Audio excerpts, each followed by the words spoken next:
Albatta qisqa format qilib beraman. Oxirida titli va deskripsion ham bo'ladi. 2026 yilgi Chevrolet Cobalt. Bu kundalik hayot uchun mo'ljallangan, ishonchli va tejamkor sedan. Ushbu model birinchi marta Cobalt nomi ostida ancha yillar avval taqdim etilgan bo'lsa-da, 2026 yilgi versiya dizayn va texnologiya jihatidan sezilarli darajada yangilangan.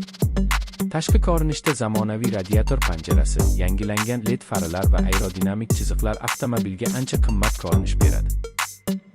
Salon ichida esa qulay o'rindiqlar, multimedia ekran va kundalik foydalanish uchun yetarli funksiyalar mavjud. Texnik tomondan Chevrolet Cobalt 2026 yoqilg'i tejamkor dvigatel bilan jihozlangan bo'lib, shahar va uzoq masofalarda ham qulay boshqaruvni ta'minlaydi. Avtomatik va mexanik uzatmalar varianti mavjud. Bu esa xaridorlarga tanlov erkinligini beradi.